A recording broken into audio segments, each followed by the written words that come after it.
Ótima tarde para você que está ligado na Arquibancada Tricolor. Gabriel Sá aqui, direto da sala do nosso presidente do Conselho Deliberativo, Outen Aires, para a gente bater um papo, falar um pouquinho da política do São Paulo, próximos passos, algo muito importante. Outen, obrigado pelo seu tempo para estar conosco aqui também. Obrigado, Gabriel, obrigado àqueles que nos ouvem e nos veem, e estamos aqui prontos para responder tudo o que você nos perguntar. Exato, a gente tem muita coisa para conversar, muitos tópicos a gente abordar por aqui, falar da política, falar também do próximo passo. E aí, cara, quero começar essa entrevista voltando a um ponto que você mencionou na Jovem Pan lá em 2021, quando você foi perguntado ainda da parte política, você estava comentando um pouco dos próximos passos, e aí você falou que com a volta do público naquela época, né, pós-pandemia, que você enxergava que talvez o São Paulo teria um conforto financeiro maior a partir de 23, né? Você usou esse termo, o ano do conforto financeiro. A gente sabe que São Paulo ele fecha esse ano com um déficit financeiro, mas tem a Copa do Brasil, que é um mantra da gestão Júlio Casares também, né? Essa ideia de sempre resgatar essa autoestima do torcedor, que é algo falado publicamente. Mas você, como um cara que enxerga o futebol também, não só no seu cargo de presidente, mas também como enfim, CPF Outen, né? Queria que você falasse um pouco assim, em que ponto você enxerga que houve um gasto exacerbado de repente para que São Paulo não conseguisse fechar aquela temporada com esse otimismo que era, enfim, tratado internamente ontem? Eu acho que os custos necessários para se ganhar aquela Copa do Brasil acabaram gerando esses déficits que aconteceram, mas em contrapartida tivemos um ganho esportivo que nunca tínhamos tido, que era a vitória da Copa do Brasil. Então, um fato compensou o outro, e acredito que para todos nós ganhar a Copa do Brasil em si já foi um grande ganho de natureza operacional. Tem então uma questão da autoestima do torcedor que a gente comentava também aqui, mas aí o balanço seguinte também, em 24, que é algo que a gente vai comentar, a gente vai destrinchar, veio também negativo com um rombo financeiro um pouco maior, que aí deixa o torcedor um pouco mais preocupado. Eu queria entender, porque no site do Arquibancada Tricolor, quando a gente teve aquele papo por telefone, você disse também que você enxergava que é algo que vai de fato acontecer no futebol brasileiro como um todo, que esse balanço financeiro mostra uma imagem do que é o futebol brasileiro caminhando hoje para um lado financeiro, onde você gasta mais do que você ganha, que é algo que entre aspas, natural. Está acontecendo não só com o São Paulo, a gente vê o próprio Corinthians, não entrando no juízo de cada um, mas são vários times que têm essa situação financeira delicada. Queria entender, né, porque o São Paulo sempre foi pioneiro em assim, várias áreas, futebol, formação de jogadores, saúde, várias áreas. São Paulo sempre foi pioneiro. Você enxerga que tem alguma forma do São Paulo ir na contramão desse mercado brasileiro que você comentava ontem? Eu acho que o São Paulo, a partir deste ano, começará a gerar superávites. Esses superávites irão nos propiciar uma nova direção, no sentido de usar os superávites para reduzir a dívida e, mais do que isso, como indicador para o mercado de futebol e para o mercado de negócios, porque o futebol é um negócio, né, de que o São Paulo rumará à necessidade de ter as contas em ordem. E em cima disso, a gente tem um fundo de investimento também, que foi votado pelo Conselho, que a gente comentou um pouquinho também no último papo, mas queria que você explicasse para esse torcedor como é que você enxerga que esse FDIC, né, que é essa abreviação, pode auxiliar nessa prestação de contas também para que o São Paulo consiga chegar nesse equilíbrio que você mencionou. Bom, esse fundo ele foi apresentado ao Conselho, votado e aprovado, e ele retrata uma situação que é muito importante, que é a recuperação das garantias para que elas sejam utilizadas com custos menores em novas pactuações de contratos financeiros. Ou seja, se você tem hoje um contrato com uma garantia que hoje é utilizada num valor de 80% do valor da garantia para um determinado contrato, com este fundo, qual é a nossa ideia? É retomar essa garantia, pagar aquela dívida que está tomando 80% do contrato, pagar isso e repactuar um novo contrato a 60%. Esses números são figurativos, mas é só para que a gente entenda qual é a sistemática. É uma forma de você retomar garantias que estavam oneradas a percentuais muito elevados, reduzir a oneração dela a percentuais mais baixos, de maneira que nos dê uma margem maior de utilização dessas garantias para poder depois fazer um alongamento das dívidas em geral. E aí, assim, pelo seu entendimento, você acha que na próxima temporada esse balanço financeiro vai ser também positivo para o São Paulo? Pelo meu entendimento e pelo que eu pude ver aí nas últimas apresentações que nos foram feitas dentro do Conselho Deliberativo, nós teremos este ano superávites e, além de superávit, teremos este ano uma redução da dívida do São Paulo. Então, assim, isso é um ponto muito importante também. Obviamente, não cabe apenas a você essa expectativa, né? Também são outros departamentos, mas é importante a gente mencionar. E foi também instaurada no Conselho uma comissão, né? Para também auxiliar com esse último balanço financeiro. Eu queria que você explicasse um pouco como é que funciona esse processo e em que pé que está isso. Existe no Estatuto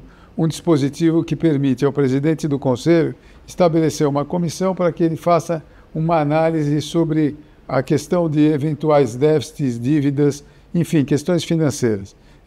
Na verdade, essa comissão nunca antes tinha sido instalada, em virtude, obviamente, do valor que é preocupante que tivemos no nosso balanço, do valor da dívida que é realmente preocupante. Nós resolvemos estabelecer, deveremos receber proximamente uma avaliação dessa comissão sobre questões relativas ao balanço, bem como sugestões para que haja uma execução orçamentária mais próxima da nossa realidade e mais próxima do que foi apresentado como orçamento no ano passado.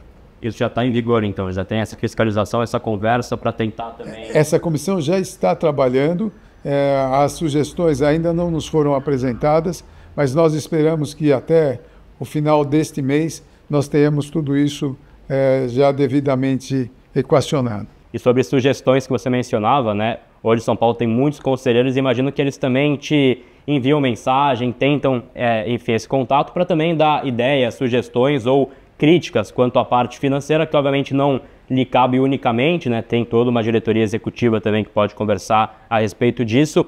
Mas eu queria entender de você, porque você foi o líder eleito por esses caras do Conselho Deliberativo. Como é que você enxerga hoje que o São Paulo poderia ter uma resolução da questão financeira de forma mais limpa, entre aspas, ontem?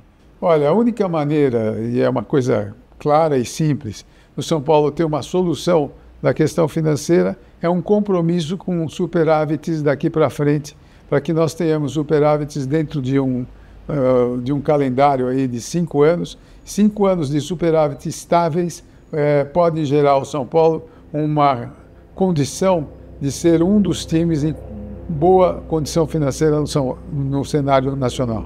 A gente puxa esse gancho sempre que a gente fala da política, que a gente fala do próximo passo, porque tem uma pauta que é muito pertinente, a gente conversou também da última vez, que é a SAF, que é tida por muitos como a solução, né, para o São Paulo, os tipos de SAF, não é uma SAF unicamente, né? Então tem formas de você fazer enfim, clube-empresa, que é algo que vai estar sempre em discussão. A gente vê o próprio Botafogo, clubes aqui que têm um êxito esportivo, então acendem mais esse debate. Queria entender de você, né, do Outen também, Outen CPF, como a gente brincou. Como é que você enxerga essa questão e uma SAF no São Paulo chegasse na sua mesa para votação, você seria a favor? Essa resposta eu não tenho, porque obviamente para poder chegar uma coisa na nossa mesa de forma que nós nos posicionemos a favor ou contra, precisa saber qual é o modelo, o processo, a forma de abordagem, as questões financeiras que se envolvem, mas a priori nós somos a favor de qualquer modelo que seja profissionalizante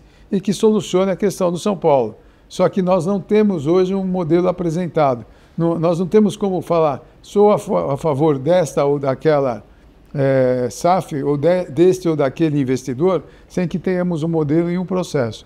E o Outen CPF, como você diz, é bastante simpático a ideia de uma solução empresarial. Mas aí o Outen CNPJ não pode se pronunciar porque ele não viu o modelo, não viu o processo. Exato, é algo que seria votado. Então, assim, a gente fala dos tipos de SAF porque não é uma linha reta, né? Não é uma escolha única, teriam possibilidades. Né? E, Gabriel, mais que isso, não é a SAF, né? A SAF é uma das alternativas. Existem tantas outras. Nós temos hoje, no futebol mundial, uma série de alternativas que podem dar, mais do que nada, governança e profissionalismo que permita a um time da grandeza do São Paulo se posicionar de maneira mundial.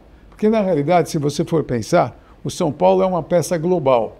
Onde você vai no mundo, eu sou uma pessoa que viajo razoavelmente, E aonde você vai, que você fala em São Paulo é bem conhecido, São Paulo é um clube admirado por razões diversas. Para que ele volte a ser um player internacional do mesmo padrão que ele já foi há muito pouco tempo atrás, quando eu digo pouco, não é pouquíssimo, mas há pouco tempo atrás, ele precisa ter uma equação profissionalizante, uma equação financeira que nos leve a isso. Então, eu acredito que, além da questão SAF, nós precisamos ver qual é a modelagem que seria mais adequada para o São Paulo voltar aí naquilo que você falou, a ser protagonista dos modelos administrativos e financeiros. E eu acredito piamente que isso vai acontecer muito em breve. E ainda no âmbito do Conselho Deliberativo que a gente mencionava, a gente vem observando, e isso obviamente não lhe cabe, porque você é o presidente do Conselho, e aí vira uma questão mais política enfim, votantes, né, dos sócios do clube. Mas a gente vem, assim, percebendo, pega as últimas temporadas, né, principalmente, uma oposição bastante enfraquecida, né? Então a gente tem figuras, a gente recebeu o próprio Flávio Marques lá no Arquibancast, ele falou um pouco da questão da oposição, mas são 2, 3 grupos e é bastante enfraquecido. Queria entender de você qual que é a importância, né, que você enxerga enquanto nome dessa coalizão também, de ter uma oposição fiscalizadora que está sempre em cima, por melhor que vocês creem que seja essa gestão. Você acha que é muito importante ter uma oposição em cima também para fiscalizar essa história? Não, é importantíssimo. Não existe democracia sem oposição. A oposição é que nos leva à condição de você ter um ponto de equilíbrio entre a situação e a administração, pois ela vai fiscalizar, ela vai nos apertar, e como ninguém é absoluto dono da verdade, é claro que a oposição sempre nos trará algum ponto importante. Então, ter uma oposição, seja ela grande, pequena, enorme ou não, ter uma oposição é fundamental para a vida do clube, é fundamental para a vida administrativa e, mais do que isso, é fundamental para um cenário democrático dentro de São Paulo. E hoje eles conseguem ter voz no Conselho Deliberativo? Você enxerga dessa forma? Toda vez que uma ideia é trazida ao São Paulo, é colocada dentro do Conselho e aí auscultada pelos nossos pares, tudo isso será devidamente processado, será devidamente avaliado e, obviamente, só por isso já dá voz à oposição. Ótimo. E a gente fala dessa ala oposicionista do Conselho, mas a gente tem que falar do torcedor também, porque você, antes desse cargo, você é um torcedor do São Paulo de infância também, né? Então você esteve, e assim, essa atual gestão ela vai muito nesse discurso, né? Vindo da arquibancada, essa coisa de assim, ter uma identificação com esse torcedor. E aí eu queria te perguntar, porque é uma dúvida sincera mesmo, de torcedor para torcedor, como a gente falou no último papo. Você não acha que esse torcedor está um pouco distante da gestão nesse momento? Eu acho que esse torcedor... Bom, primeiro, vamos fazer uma análise objetiva disso. As arquibancadas demonstram que o torcedor está próximo. Nós temos tido um número significativo de público nos nossos jogos, um número que, mesmo nos dias mais difíceis, com um clima difícil, jogos não tão desafiantes, nós temos uma presença aí média de, sei lá, em torno de 40 mil torcedores por jogo, um pouco menos talvez. Então isso já não me permite dizer que o torcedor de arquibancada está próximo da gente, né?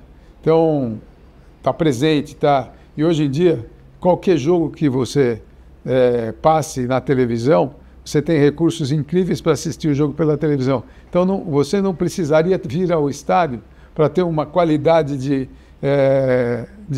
uma qualidade de assistir o jogo. Então, eu acredito que isso por si só já diz que o torcedor está próximo. Do outro lado, a gente vê e assiste o torcedor discutindo a questão financeira. Isso também demonstra que o torcedor está próximo. No passado, eu sou torcedor de São Paulo, tenho 65, eu sou torcedor há 66. Então, diria para você, no passado não existia um torcedor que fosse discutir balanço. Hoje, quando você vai em qualquer boteco, fala do São Paulo, uma das coisas que é discutida, eu falo do São Paulo porque não me cabe falar de outros times. Qualquer uma das coisas que é discutida é a questão financeira. Então, na minha opinião, o torcedor está muito mais próximo do que esteve no passado. Ele discute não só as questões da escalação, que discute, não só as questões da maneira como se comporta A, B, C ou D, mas discute também temas administrativos e financeiros. Então, a proximidade do torcedor hoje do São Paulo Futebol Clube é enorme. E aí, cara, quando a gente fala da proximidade, quando a gente fala desse conselho, a gente teve no começo da gestão as reuniões transmitidas com, assim, grande público, né? A gente teve reuniões ali com 80, 90 mil torcedores acompanhando por meio do YouTube, e isso não temos mais, né, por meio das PFC. Eu queria entender de você, quando você fala dessa proximidade, tem algum plano futuro para que isso volte a ser exibido para esse torcedor, para que ele entenda que ele também faz parte desse processo de discussão do conselho? Obviamente não todas, né? Tem reunião que tem ali arquivo confidencial, que você não pode também mostrar os pontos em detalhe, mas aquelas reuniões muito mais para tentar pensar o futebol, pensar o próximo passo. Você acha que tem essa perspectiva que o torcedor pode participar daqui para frente? Tua pergunta foi muito boa, porque esse é um tema que me toca profundamente, porque afinal de contas eu que introduzi, né, essas transmissões, e se não me falha a memória, foi o primeiro time no Brasil a fazer uma transmissão de uma reunião do Conselho. Então, eu diria para você o seguinte: o que aconteceu de lá para cá é que os temas, todas as reuniões nós temos temas confidenciais, porque a quantidade de contratos que tem vindo para o Conselho da Administração é enorme. Então, não tem reunião que não tenha contrato a ser discutido. E nós não podemos discutir os contratos abertamente, porque são todos protegidos por cláusulas de confidencialidade. Então, o que aconteceu foi que, por ironia do destino, em todas as reuniões nós temos discutido contratos importantes, contratos que nos trazem, eu acho que, se não me falha a memória, o ano passado tivemos uma receita de 600, 700 milhões, alguma coisa assim. Então são contratos, você imagina, contratos que trouxeram receitas de 600, 700 milhões para o São Paulo. Então a quantidade de contrato é muito grande. Então chega aí, nós chegamos a ter 10 contratos discutidos numa reunião. E aí nós não podemos colocar mais em aberto. Por coincidência, né, não porque você me perguntou, essa reunião de segunda-feira vai ser aberta. Vai ser aberta, perfeito. Então fica uma informação importante também, o torcedor vai poder acompanhar online, então, tudo que você discutir. Perfeito, sensacional.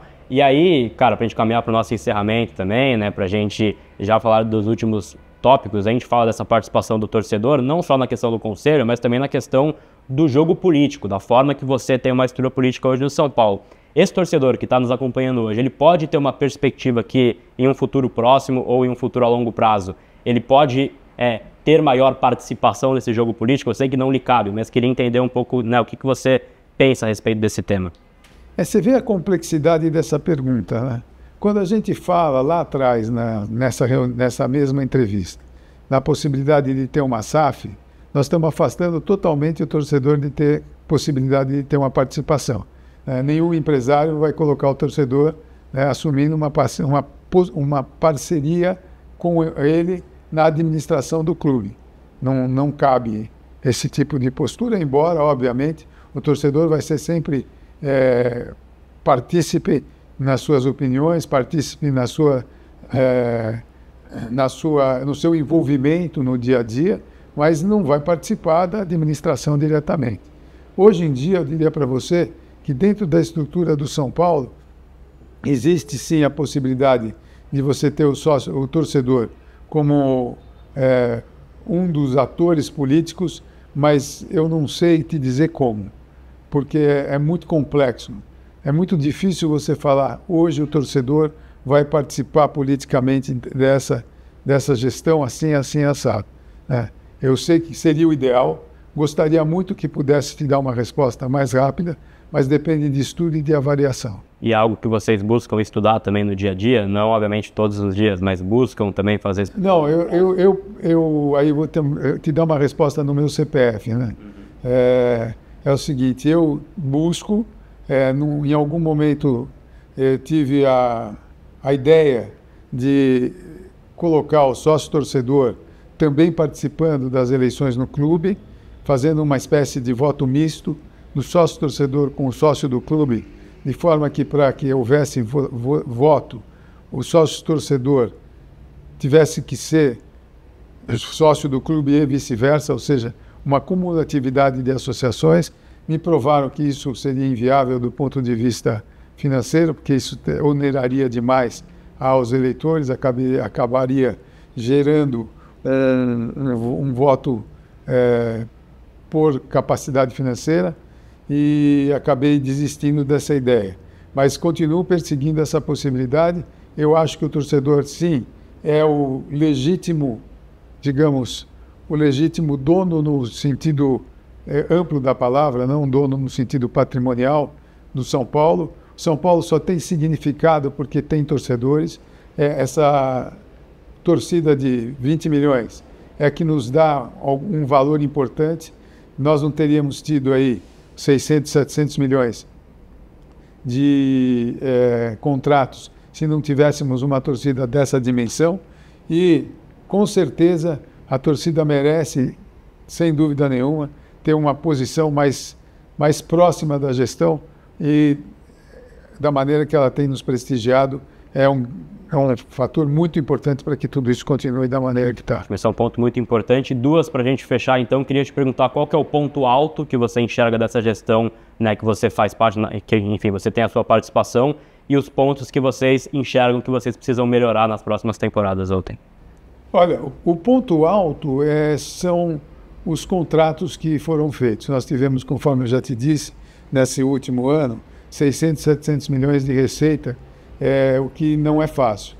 Qualquer empresário sabe que você conseguir amealhar uma receita dessa natureza não é uma coisa fácil, depende de muita organização, depende de muita dedicação e, mais do que isso, não é só amealhar a receita, é amealhar, organizar e arrecadar. Porque tudo isso parece muito fácil, mas não é. Então esse eu acho que é o ponto alto da gestão. O ponto que me deixa um pouco, digamos assim, ressabiado é porque é que nós não conseguimos ter os superávites que nós trabalhamos para ter. Porque não pense que esse déficit aqui foi o fruto de vontade da administração. A administração não queria. Então isso está sendo muito analisado para ver o porquê todo mundo que está envolvido na administração não queria ter esse déficit. Então está sendo ver o porquê que nós tivemos esse déficit e sanar essa posição contumaz de sempre ser um pouco deficitário. Não falta um plano financeiro no começo do ano, talvez um pouco mais pé no chão, para o São Paulo cumprir essa expectativa, ou tem? Olha, eu acho que o plano financeiro existe. O que pode, às vezes, acontecer é que algumas receitas não ocorram. Por exemplo, algumas vendas de atleta que se esperavam não ocorram, alguns prêmios de competições não ocorram. Então, tudo isso são receitas que a gente chama de receitas não recorrentes. E isso é um ponto importante na falta de obtenção do superávit. E é isso que eu acho que é o nosso ponto fraco, é como cobrir, né, as receitas não recorrentes. Quer dizer, se elas forem frustradas, não é fácil, hein? Você deixar de vender um Rodrigo Nestor, Pablo Maia, enfim, estou dando nomes porque eu acho que é importante ser concreto, né? Como é que você vai cobrir essas faltas dessas receitas não recorrentes? Ou como é que você vai cobrir a falta da receita do ano passado, por exemplo? Nós batemos na trave na Libertadores, batemos na trave na Copa do Brasil. Então, são receitas que estavam ali próximas da gente e não aconteceram. Então, esse é um ponto que incomoda bastante. Como nós vamos resolver o problema das receitas não recorrentes quando elas não ocorrem? Esse é o ponto que gera maior preocupação para o torcedor. Para fechar, então, não quero correr o tempo, não quero antecipar nada, mas assim, queria entender de você também, voltando para a história do CPF, né? Cumprindo hoje o seu cargo no Conselho Deliberativo na presidência, a sua ideia é estar perto do jogo político do São Paulo ainda daqui para frente? Bom, eu acho que eu estou no São Paulo há muitos anos, não me vejo fora do jogo político. Fora do jogo político, eu digo, fora a minha paixão pelo São Paulo não me mantém fora do jogo político. Então, eu pretendo, terminado o meu mandato, continuar próximo ao São Paulo, tentando colaborar com ele, com ideias, com sugestões, se necessário, com algum tipo de missão.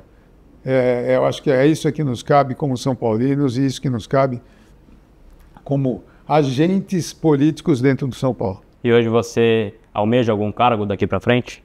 Olha, eu não almejo porque eu acho que cargo não se almeja. Eu acho que na realidade, o que eu almejo é que o São Paulo volte a ser do tamanho que ele já era. Né? Volte a ser aquele São Paulo que eu conheci, você não, né? Na década de 90. Eu peguei um São Paulo um pouquinho pior, né? Você não teve a honra que eu tive de pegar aquela década de 90, máquina de triturar. Então, o meu ponto o meu sonho de torcedor é que nós voltemos àquele ponto onde a gente ganhava tudo, sonhava, dormia, já acordava ganhando. Hoje a gente ganhou, lógico, os outros times também são bem competitivos. Nós tivemos a vitória da Copa do Brasil, que foi um marco importante na nossa vida de títulos, mas, sem dúvida, ser campeão mundial é um sonho que eu não consigo tirar da minha cabeça. Esse seria algo fantástico que a gente vai ter agora no meio do ano, sem correr a sucessão política, então, na sua cabeça. Pensando já daqui para frente, você não enxerga esse jogo ocorrendo. Porque o Júlio fala muito isso, né? Ele fala que hoje o candidato ele não tem que almejar o cargo, ele tem que também andar, tem que fazer o seu caminho, né? Traçar o seu caminho no clube, e você não enxerga esse jogo rolando hoje. Eu acho o seguinte, eu acho que é importante você ter feito essa pergunta. Eu acho que nós não temos candidato, né? Nós temos hoje uma situação que nós acabamos de discutir aqui no São Paulo, que é uma questão de superávit e não superávit, uma questão de resolver o problema das receitas não recorrentes. E guarda isso, esse é o nosso maior desafio, tá? Resolver o problema das receitas não recorrentes. Nós temos tudo isso, mas tudo isso, no momento, tem que ser substituído pelo interesse de resolver os problemas do São Paulo. No momento em que você agudizar uma discussão sucessória, você enfraquece a entidade. No momento nós precisamos resolver, nós temos que voltar todos os nossos esforços para a instituição. Nós precisamos resolver questões institucionais, precisamos resolver questões esportivas, precisamos resolver questões financeiras. Nós não podemos agudizar questões de natureza pessoal. E acho que seria, de alguma maneira, um grande mal para o São Paulo se ele deflagrasse esse processo sucessório, como você chamou, agora. Não é um momento de deflagrar, é um momento de resolver os problemas que nós temos. Perfeito, exatamente. Ontem, muito obrigado pela sua participação conosco aqui na Arquibancada Tricolor. Portas abertas, quando quiser e puder também pela sua agenda, voltar aí a falar conosco. E, claro, obrigado pelo seu tempo também. Eu que agradeço, Gabriel, agradeço muito a sua visita. Queria também deixar aqui, desde já, marcado que estou sempre à disposição da Arquibancada Tricolor e também te agradecer em nome da comunidade são paulina pelo trabalho que você vem executando em favor dela. Muito obrigado, uma boa tarde. Perfeito. Deixe o seu like, se inscreva na Arquibancada Tricolor. Muito obrigado pela sua audiência conosco. A gente volta em breve com mais São Paulo para vocês. Um abraço.